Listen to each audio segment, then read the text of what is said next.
Hello everyone, welcome to simple lens. हम लोग आज बात करने वाले हैं एक ऐसे प्रॉब्लम की जिसने शायद से पूरी दुनिया को अफेक्ट करके रखा है। और एक तरीके से देखा जाए तो एक बहुत बड़ी गुड न्यूज़ है। आज कल के जो ओवरऑल नेगेटिव एनवायरनमेंट चल रहा है, हम लोग जो टॉपिक कवर कर रहे हैं वो है डायबिटीज़।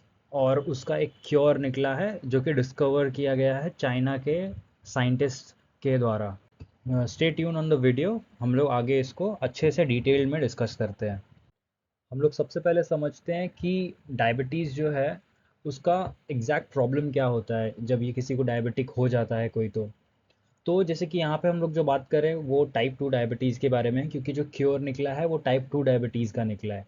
अब इसमें होता क्या है कि हमारी जो बॉडी है वो इंसुलिन प्रोड्यूस करती है नेचुरली। हम लोग कुछ भी खाते हैं उससे शुगर हमारे बॉडी में पास होता है, और उसको कंट्रोल करने के लिए इंसुलिन बॉडी बनाती है। लेकिन जब कोई डायबिटिक हो जाता है तो होता यह है कि उसकी बॉडी इंसुलिन बना नहीं पाती है नेचुरली खुद से। तो उसके अल्टरनेटिव में लोग या तो इंजेक्शंस लेते हैं इंसुलिन के, या फिर मेडिकेशंस लिया जाता है। आप लोग ने भी देखा होगा बहुत कॉमनली कि लोग टैबलेट्स खाते हैं, खाने के पहले शुगर की टैबलेट्स है ऐसा बोल के। तो वो वही करती है कि जो खाने के बाद जो शुगर स्पाइक होगा उसको कंट्रोल में रखने के लिए, जबकि वो चीज़ नेचुरली होनी चाहिए अपनी बॉडी में। तो जब ये फंक्शन सही से काम नहीं हो पाता तब हम लोग उसको एक डायबिटिक पेशेंट ऐसा बोलते हैं। ओके, तो हम लोग अब देखते हैं कि यहाँ पे डिस्कवरी जो हुई है वो क्या है ओवरऑल इन कंसेप्ट। तो चाइनीज साइंटिस्ट ने ये डिस्कवर किया है। सबसे पहले तो जो क्रेडिट उनको है वो देना चाहिए। तो हमारे बॉडी के स्टेम सेल्स जो है उसका ही यूज़ करके वो लोग ट्रांसप्लांट करते हैं हमारे बॉडी के पैनक्रियाटिक सेल्स को। अब पैनक्रियाटिक सेल्स जो है ये रिस्पॉन्सिबल होते हैं इंसुलिन को रेगुलेट करने के लिए, प्रोड्यूस करने के लिए, जिससे शुगर जो है वो हमारे बॉडी में कंट्रोल वे में रहता है। अब इससे क्या हो रहा है कि जब स्टेम सेल्स जो है उन उसने ट्रांसप्लांट कर दिया ओरिजिनल सेल्स के बदले में, जैसा एक्सपेक्टेड था वैसा हो गया है। और ये फर्स्ट टाइम हुआ है इन द वर्ल्ड। तो इसका मतलब ये है कि एक पेशेंट था जो कि पहले डायबिटिक था, उसका ये स्टेम सेल थेरेपी के थ्रू उसका ट्रांसप्लांट किया गया पैनक्रियाटिक सेल्स का, और उसके बाद उस इंसान को बिना किसी मेडिकेशन के या इंसुलिन सपोर्ट के वो अपनी बॉडी के इंसुलिन प्रोडक्शन से ही शुगर स्पाइक्स को कंट्रोल कर पा रहा है, या फिर बोल सकते हैं शुगर को कंट्रोल कर पा रहा है जब वो खाना खाता है उसके बाद। तो सबसे पहले हम लोग समझते हैं ये स्टेम सेल थेरेपी क्या होता है। तो ये स्टेम सेल थेरेपी सबसे पहले तो कि इमर्जिंग मेडिकल अप्रोच है जो कि जस्ट मैनेजिंग डायबिटीज़ सिम्टम्स के ऊपर जाके काम करता है।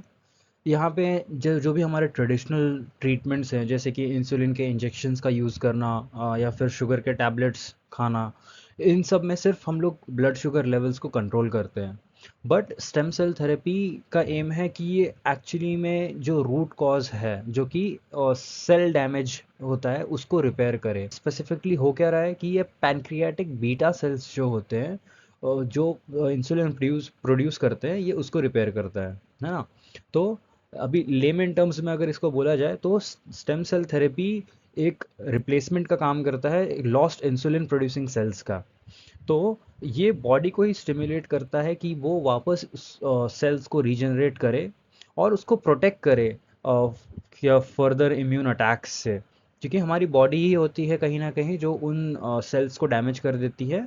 तो वो उससे भी प्रोटेक्शन की ज़रूरत होती है ताकि ये जो प्रोसेस है इसे बार बार करने की ज़रूरत ना पड़े। इसको हम लोग एक्चुअल क्योर बोल सकते हैं डायबिटीज़ इस डिजीज़ का, rather than just managing it। Stem cell therapy जो है ये टेक्निकली कैसे काम करता है और ये कैसे हमें हेल्प करता है डायबिटीज़ के डिजीज़ को क्योर करने में।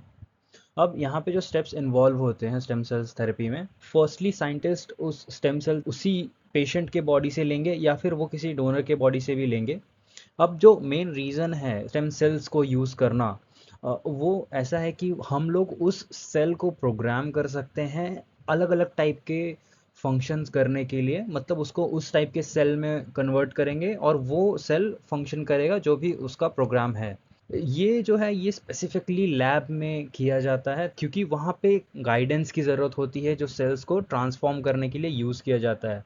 इसमें केमिकल सिग्नल्स का यूज़ किया किया जाता है, जेनेटिक क्यूज़ जिसका यूज़ करके हम लोग जो स्टेम सेल है उसको कन्वर्ट करेंगे एक डेडिकेटेड सेल में। डायबिटीज़ के केस में हमारे लिए वो पैनक्रियाटिक आइलेट सेल्स हो जाता है। अब सेल को कन्वर्ट कर देते हैं बीटा सेल्स में, तो वो हमारे बॉडी के नेचुरल इंसुलिन प्रोड्यूसर्स बन जाते हैं। और एक बार जब वो इंसुलिन प्रोड्यूसर्स बन गए तो फिर वो हमारे बॉडी के एक नेचुरल सेल्स जैसे वो इंसुलिन को प्रोड्यूस करना चाहिए वो वैसे फंक्शन करने लगते हैं, और हमारी बॉडी नेचुरली शुगर को कंट्रोल करने लग जाती है। कैसे ये पूरी दुनिया के लिए और इंडिया के लिए भी बहुत इंपॉर्टेंट न्यूज़ बन जाता है। तो अभी हम लोग अगर देखें तो टाइप 2 डायबिटीज़ को सिर्फ मैनेज किया जा सकता है, जो कि एक लाइफ लॉन्ग मैराथन जैसा बन जाता है। और इसमें अगर क्योर कर दे रहे हैं उस डिज़ीज़ को, तो एक ये बहुत बड़ी रिलीफ की बात है डायबिटिक पेशेंट्स के लिए ग्लोबली। एक ग्लोबल नंबर जो है एक डायबिटिक पेशेंट्स का, एक 2022 का नंबर है, इट्स ओवर 800 मिलियन। मतलब 80 करोड़ से भी ज़्यादा लोग हैं ओवरऑल ग्लोबली जो कि अफेक्टेड हैं डायबिटीज़ से। और उनमें से 90% जो है वो टाइप 2 डायबिटीज़ के से अफेक्टेड रहते हैं।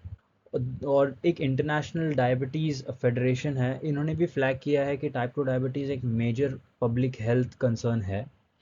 और इंडिया में ही अगर हम लोग देखें तो अराउंड 90 मिलियन अडल्ट जो कि 9 करोड़ लोग एक 20 साल से 80 साल के बीच में एक डायबिटीज़ के साथ रहते हैं, और ये सिर्फ 2024 का नंबर था।